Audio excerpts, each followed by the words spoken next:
ಬಾಯಿ ಹುಣ್ಣುಗಳು, ಚಿಕ್ಕ ತೊಂದರೆ ದೊಡ್ಡ ನೋವು. ನಮಸ್ಕಾರ ಸ್ನೇಹಿತರೆ, ನಾನು ಜಕ್ಯ. ಇವತ್ತು ನಾನು ಬಾಯಿ ಹುಣ್ಣುಗಳು ಅಥವಾ ಮೌತ್ ಅಲ್ಸರ್ ಬಗ್ಗೆ ಮಾತಾಡೋಣ. ಇದು ಚಿಕ್ಕದಾಗಿ ಕಾಣಿಸಿದರೂ ನೋವು ತುಂಬ ಹೆಚ್ಚುಗೊಳ್ಳುವ ಸಮಸ್ಯೆ. ಬಾಯಿ ಹುಣ್ಣುಗಳೆಂದ್ರೇನು?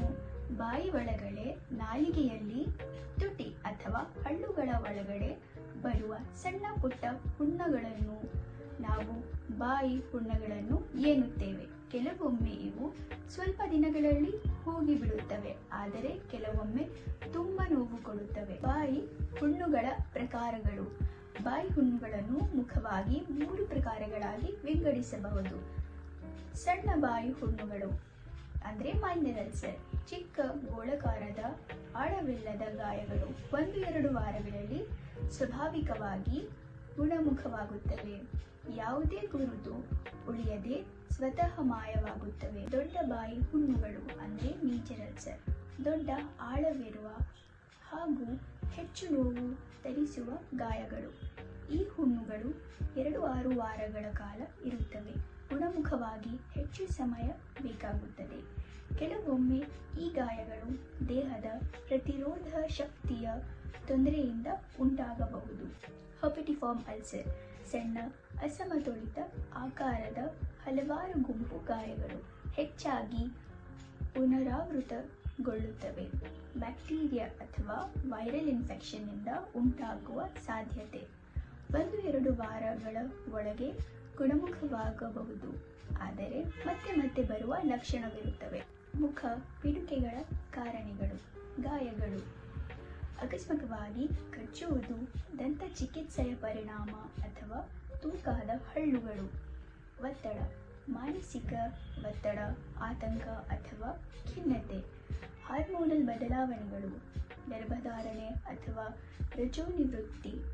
ಆಹಾರ ಸೇವನೆಯಲ್ಲಿ ಕೊರತೆ, vitamin B12, folic acid, iron ಕೊರತೆ. ಸಂಕ್ರಾಮಕ ರೋಗಗಳು, ವೈರಲ್, ಬ್ಯಾಕ್ಟೀರಿಯಲ್ ಅಥವಾ ಶಿಲೀಂಧ್ರ ಸೋಂಕು. ಆನುವಂಶಿಕತೆ, ಕುಟುಂಬದಲ್ಲಿ ಇಂತಹ ಸಮಸ್ಯೆ ಇರುವುದು. ಔಷಧಿಗಳ ಪ್ರಭಾವ. ಮುಖ ಪಿಡುಕೆಗಳ ಲಕ್ಷಣಗಳು. ನೋವು, ಮುರಿದ, ಸುಡುವ ಅಥವಾ ಚುಚ್ಚುವ ಅನುಭವ. ಕೆಂಪು ಬಣ್ಣ, ಪಿಡುಕೆಯ ಸುತ್ತ ಲಾಲಗ್ರಂಥಿಯ ಹೆಮ್ಮುಖ ತ್ರಾಸು. ಊತ, ಪಿಡುಕೆಯ ಸುತ್ತ ತೊಳಲುವುದು. ತಿನ್ನುವಲ್ಲಿ ಅಡಚಣೆ, ತಿನ್ನುವಾಗ ಅಥವಾ ಬಾಯಿ ಪಿಡುಕೆಗಳ ಚಿಕಿತ್ಸೆ. ಸ್ಥಳೀಯ ವೇದನಾ ಔಷಧಿಗಳು, ನೋವು ತಗ್ಗಿಸುವ ಜೆಲ್ ಅಥವಾ ಕ್ರೀಮ್. ಜೀವಾಣುನಾಶಕ ಔಷಧಿಗಳು ಅಂದರೆ ಆಂಟಿಬಯೋಟಿಕ್ಸ್, ಬ್ಯಾಕ್ಟೀರಿಯಾ ಸೋಂಕು ನಿವಾರಿಸಲು. ಶಿಲೀಂಧ್ರನಾಶಕ ಔಷಧಿಗಳು ಅಂದರೆ ಆಂಟಿಫಂಗಲ್ ಮೆಡಿಕೇಶನ್. ಶಿಲೀಂಧ್ರ ಸೋಂಕು. ಉಪ್ಪು ನೀರಿನ ಕುಳಿತುಕೊಳ್ಳುವುದು. ಉರಿಯೂತ ಕಡಿಮೆ ಮಾಡಲು. ಉರಿಯೂತ ಉಂಟು ಮಾಡುವ ಆಹಾರ ತಪ್ಪಿಸುವುದು. ಮಸಾಲೆ, ಹುಳಿ ಅಥವಾ ತೀವ್ರ ಆಹಾರಗಳು ತಪ್ಪಿಸುವುದು. ಪೋಷಕಾಂಶಯುಕ್ತ ಆಹಾರ ಸೇವನೆ. ವಿಟಮಿನ್ ಮತ್ತು ಖನಿಜ ಪದಾರ್ಥಗಳಿಂದ ಸಮೃದ್ಧವಾದ ಆಹಾರ ಸೇವನೆ.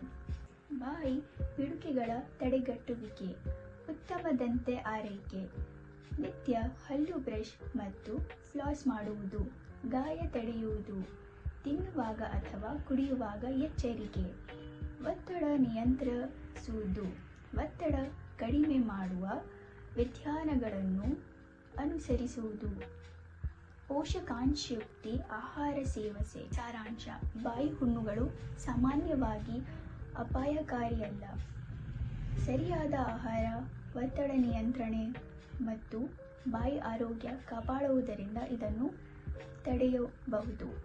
3 ವಾರಗಳಿಂದ ಹೆಚ್ಚು ಕಾಲ ಇದ್ದರೆ ವೈದ್ಯರನ್ನು ಸಂಪರ್ಕಿಸಬಹುದು. ಧನ್ಯವಾದಗಳು.